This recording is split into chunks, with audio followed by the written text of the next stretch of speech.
Welcome to EVA Education. Please like, share, subscribe, and visit our website for more courses. चलिए आज हम लोग पता करते हैं कि कैसे मॉलिक्यूलर मास को कैलकुलेट किया जाता है। ठीक है, मॉलिक्यूलर मास कैसे कैसे हम लोग कैलकुलेशन करते हैं इसके बारे में हम लोग आज देखेंगे। ठीक है, सबसे पहले हम लोग देख चलते हैं कि मॉलिक्यूलर मास कैसे कैलकुलेट करने के क्या क्या तरीके होते हैं। ठीक है, सपोज एक मैं लेती हूँ H2O। ठीक है, H2O यानी क्या होता है? वाटर। ठीक है, पानी। इसे हम लोग H2O यानी वाटर लगभग सभी लोग जानते होंगे। ठीक है, H यानी होता है हाइड्रोजन, O यानी ऑक्सीजन। ठीक है, हाइड्रोजन में कितने मॉलिक्यूल्स लगे? ये होते हैं आपके मॉलिक्यूल्स, ये कितने सारे मॉलिक्यूल्स लगे हुए हैं। ठीक है, सबसे पहले हम लोग इसको देखना होता है कि कितने किसमें मॉलिक्यूल्स लगे हैं। किसी किसी जो कंपाउंड बनते हैं उसमें मास यानी कि मॉलिक्यूलर चीजें नहीं लगी होती है कि कितने मॉलिक्यूल्स हैं। सपोज मैं एक NaOH लेती हूँ। ठीक है, NaOH यानी सोडियम Na हो गया, H यानी कि हाइड्रोजन, O यानी ऑक्सीजन, और इसमें कितने हैं मॉलिक्यूल्स? तो टोटल आपके क्या है? दो ही है, एक है हाइड्रोजन, एक है ऑक्सीजन। एक है हाइड्रोजन, एक है ऑक्सीजन। ठीक है, अब हाइड्रोजन के कितना होता है आपका मास? तो दो होता है। ठीक है, वन पे आता है इसका एटॉमिक मास कितना होता है, यानी कि एटॉमिक मास कितना होता है आपको मॉलिक्यूलर मास निकालने के लिए एटॉमिक मास भी पता होना चाहिए। ठीक है, कितना होता है, और एटॉमिक नंबर, एटॉमिक नंबर में हाइड्रोजन सबसे पहले आता है, हाइड्रोजन से ही स्टार्ट होता है। तो हाइड्रोजन वन पे आता है और इसका मास कितना होता है? टू होता है। ठीक है, ऑक्सीजन आता है आठ पे और इसका होता है 16 होता है। ठीक है, कितना होता है? 16 अप्रोक्सीमेट लिया जाता है, यानी कि दो गुना ही होते हैं मैक्सिमम के, लेकिन किसी किसी में थोड़े थोड़े बदलाव आते हैं। लेकिन जैसे सोडियम है तो वो आता है 11 पे। ठीक है, 11 पे आता है, लेकिन इसका मास कितना है? 23 पॉइंट, ठीक है 23 मान लेते हैं, कुछ 23 पॉइंट समथिंग होता है, लेकिन अभी 23 आप लोगों को लेना होता है। ऑक्सीजन का जस्ट मैंने बता दिया कि 16 होता है, हाइड्रोजन का भी 2 होता है। तो याद रखते जाइएगा कि किसका कितना होता है। जैसे ये आता है 11 नंबर पे, लेकिन कितना होता है? 2 होता है। ठीक है, इसे हम लोग को ख्याल रखना पड़ता है कि किस तरीके से इसको हम लोग कैलकुलेट करें। तो H2O हमने लिख लिया। ठीक है, इसका हम लोग सॉल्यूशन करेंगे। H हाइड्रोजन का कितना है? हाइड्रोजन, सॉरी मैंने 2 लिख दिया है क्या?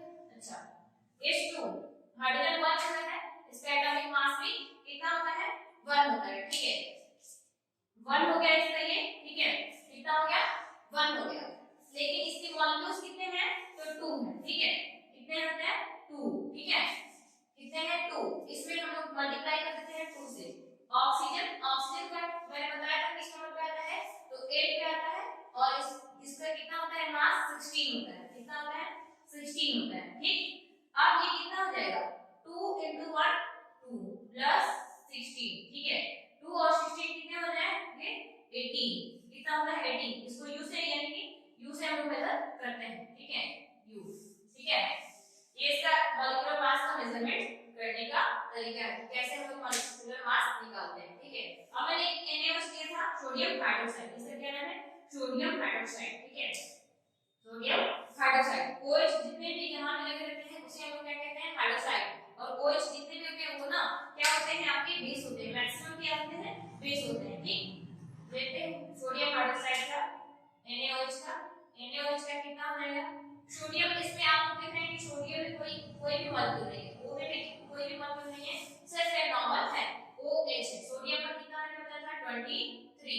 23 into 1, कुछ नहीं है तो क्या लिख देंगे? 23 into 1 इसके नीचे। ठीक है, प्लस कुछ नहीं है, ऑक्सीजन का कितना होता है? 16 into 1 प्लस H कितना है?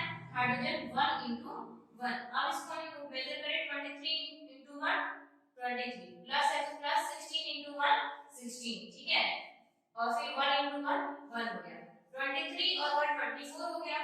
24 प्लस 16 कितने हो जाएंगे आपको?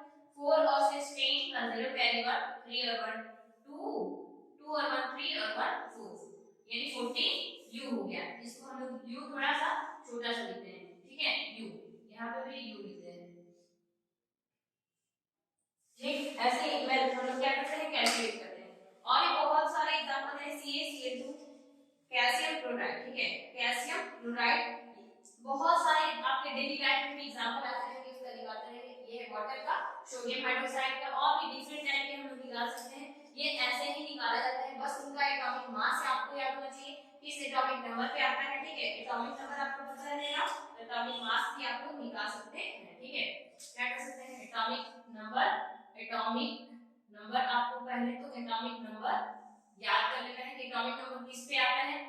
बाद से हम लोग एटॉमिक मास उसका याद करेंगे और इसी तरीके से हम लोग निकालते जाते हैं, ठीक है।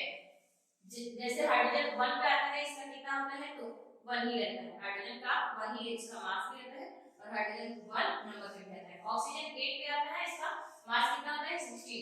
सोडियम कितने पे आता है, 11 पे, लेकिन इसका कितना होता है, 22। ये थोड़ा सा एक्सेप्शनल है, कुछ कुछ चीजें आएंगी, थोड़ी बहुत एक्सेप्शनल होगी। ऑक्सीजन